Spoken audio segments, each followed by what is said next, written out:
সাধারণ নাগরিকদের সুবিধার্থে ত্রিপুরা সরকার সারা রাজ্যব্যাপী সিএম হেল্পলাইন 1905 পহেলা সেপ্টেম্বর 2021 থেকে চালু করতে যাচ্ছে।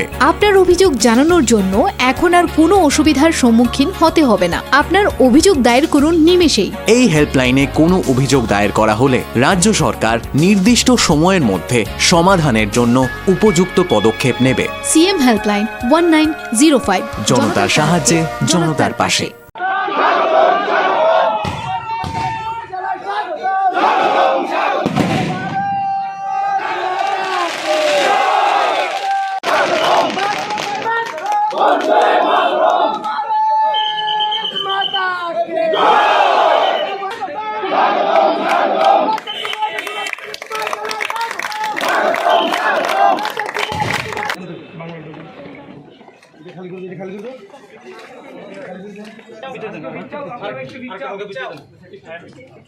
আজকের ভিতরে ঢুকি না।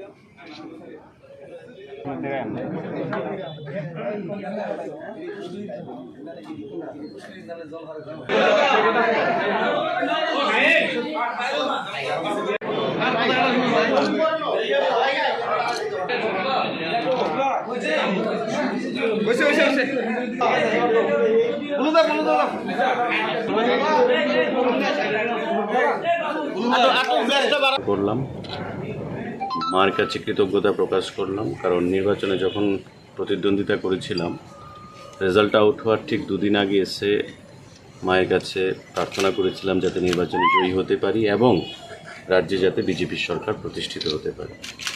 তো মা মঙ্গলময়ী মা, শক্তি প্রদানকারী মা, এখানে মানুষ তাদের আশা আকাঙ্ক্ষা নিয়ে আসে, শক্তির জন্য আসে, আরাধনার জন্য আসে এবং মা প্রত্যেকের কথা শুনেছেন, আমাদের প্রার্থনা শুনেছেন এবং এখানে রাজ্যে বিজেপি সরকার প্রতিষ্ঠিত করেছেন এবং আমাকেও ব্যক্তিগতভাবে জয়ী করেছেন মানুষের আশীর্বাদকে পুঁজি করে। তো আজকে দীর্ঘদিন বাদে রাজ্য মন্ত্রিসভা সম্প্রসারিত হয়েছে, আপনারা জানেন। রাজ্যের মাননীয় মুখ্যমন্ত্রী বিপ্লব কুমার দেব দায়িত্ব প্রদান করেছেন আমাকে রাজ্য মন্ত্রিসভায় এবং এখানে আসার পর জানতে পারলাম আমাকে পিডব্লিউডি ডিডব্লিউএস দেওয়া হয়েছে, স্পোর্টস ইউথ অ্যাফেয়ার্স দেওয়া হয়েছে এবং আইসিএ ইনফরমেশন অ্যান্ড কালচারাল অ্যাফেয়ার্স দেওয়া হয়েছে দপ্তর, সঙ্গে অন্যান্য মন্ত্রীদেরও দপ্তর অদলবদল করা হয়েছে। তো আমি রাজ্যের মাননীয় মুখ্যমন্ত্রীকে অনেক অনেক ধন্যবাদ জানাচ্ছি। আগামী দিনে মাননীয় মুখ্যমন্ত্রীর নেতৃত্বে রাজ্য এগিয়ে যাচ্ছে, এগিয়ে যাবে।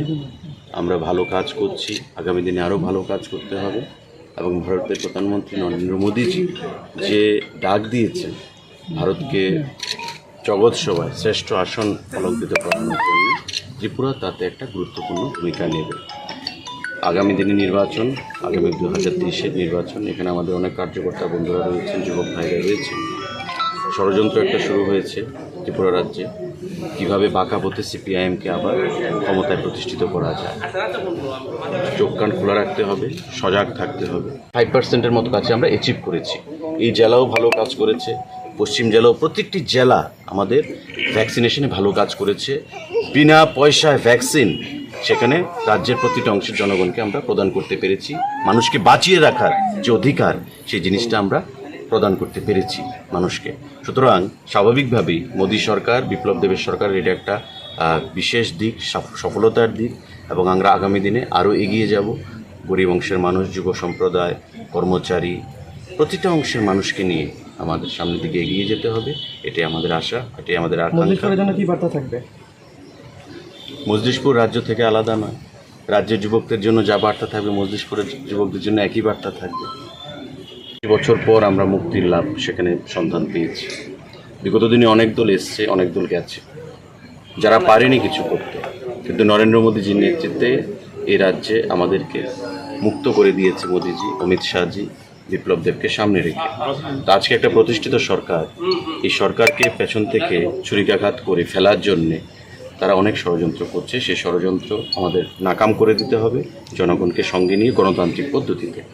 তো আজকে মাতা ত্রিপুরেশ্বরী মন্দিরে আমরা প্রায়ই আছি, আজকেও এসেছি, খুব ভালো লাগছে।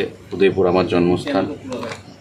এখানে এসে আমার এই মাতা ত্রিপুরেশ্বরী মন্দিরকে আবার রাজ্যবাসীর মঙ্গল কামনা করলাম, যাতে আগামী দিনে আমরা শক্তি নিয়ে, নতুন উদ্যম নিয়ে আমরা এগিয়ে যেতে পারি এবং রাজ্যে আবারও বিজেপির নেতৃত্বে, বিপ্লব দেবের নেতৃত্বে মোদিজিকে শক্তিশালী করার জন্য সরকার আমরা গঠন করতে। মুখ্যমন্ত্রী রয়েছেন, মুখ্যমন্ত্রী অভিভাবক হিসেবে কাজ পরিদর্শন করছেন। আমাকে যে দপ্তর দেওয়া হয়েছে, যুব ক্রীড়া যুব কল্যাণ, PWD/DWS আর ICA information and cultural affairs, এই 3 দপ্তর নিয়ে কিভাবে মানুষের মধ্যে সচেতনতা তৈরি করে ভালোভাবে রাজ্যের মানুষকে সেখানে পরিষেবা প্রদান করা যায়, সেদিকে আমার নজর থাকবে। মাননীয় মুখ্যমন্ত্রী যে আস্থা রেখেছেন, যাতে আমি এই দপ্তরগুলো ভালো কাজের মাধ্যমে আস্থাগুলো আমি ওনাকে পরিপূর্ণ করতে পারি, সেদিকে লক্ষ্য রাখবো। এবং আগামী দিনে যুবকদেরকে নিয়ে, যেহেতু যুব ক্রীড়া দপ্তর আমার হাতে রয়েছে, প্রদান করা হয়েছে, আমি এখানে আসার পর নোটিফিকেশনটা দেখলাম, তো যুবকদেরকে নিয়ে কিছু ভাবতে চাইছি। কারণ আমি নিজেও যুব রাজনীতি থেকে এসেছি, ছাত্র রাজনীতি থেকে এসেছি। আমি এখনও নিজেকে যুবক মনে করি, যুবকদের সঙ্গে আমার সবসময় একটা আলাদা টান। তো যুবকদের জন্য কিছু করতে চাই। আমাদের মুখ্যমন্ত্রীও তরুণ, যুবকই আমি বলতে পারবি আপনারা। তো সবাই মিলে আমরা করব। এখানে যুবক বৃদ্ধ নয়, যুবকের হলেই রাজ্যের উন্নয়ন হবে, জনগণের হলেই রাজ্যের উন্নয়ন হবে। যুবকরাও উন্নতির অংশীদার। আর আপনারা জানেন যে যুবকরা যদি সজাগ থাকে, বিগত নির্বাচনে যুবকরা একটা গুরুত্বপূর্ণ ভূমিকা নিয়েছে সরকার পরিবর্তনে। যুবকদেরকে সজাগ রেখেই আগামী দিনে আমাদের সরকার পরিবর্তন যে হয়েছিল বিগত দিনে, সে ধারাকে অব্যাহত রেখে বিজেপির নেতৃত্বে আবার সরকার গঠন করতে হবে। সুতরাং অনেক কাজ বাকি রয়েছে আমাদের। নতুন সরকার গুটি গুটি পায়ে আমাদের চলতে হচ্ছে, কিন্তু তার মধ্যেও সবথেকে গুরুত্বপূর্ণ বিষয় সেটা হচ্ছে এই কোভিডের মধ্যে প্রায় আজকে 2 বছর, এই বছর যদি চলে যায় 2 বছর হবে আমাদের কোভিড প্যান্ডেমিক সিচুয়েশন। এই প্যান্ডেমিক সিচুয়েশনে আমাদের মুখ্যমন্ত্রীজি মোদিজির নেতৃত্বে যেভাবে কাজ করেছেন, সেটা ভারতবর্ষের একটা ব্যতিক্রমী রাজ্য হিসেবে পরিগণিত হয়েছে, বিশেষ করে ভ্যাকসিনেশনের ক্ষেত্রে। এবং আপনারা জানেন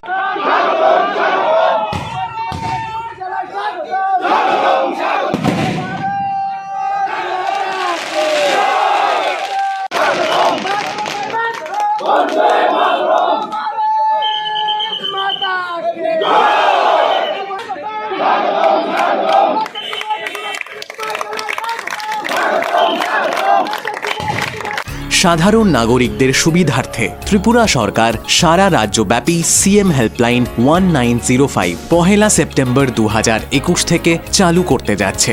আপনার অভিযোগ জানানোর জন্য এখন আর কোনো অসুবিধার সম্মুখীন হতে হবে না। আপনার অভিযোগ দায়ের করুন নিমেষেই। এই হেল্পলাইনে কোনো অভিযোগ দায়ের করা হলে রাজ্য সরকার নির্দিষ্ট সময়ের মধ্যে সমাধানের জন্য উপযুক্ত পদক্ষেপ নেবে। CM হেল্পলাইন 1905, জনতার সাহায্যে, জনতার পাশে।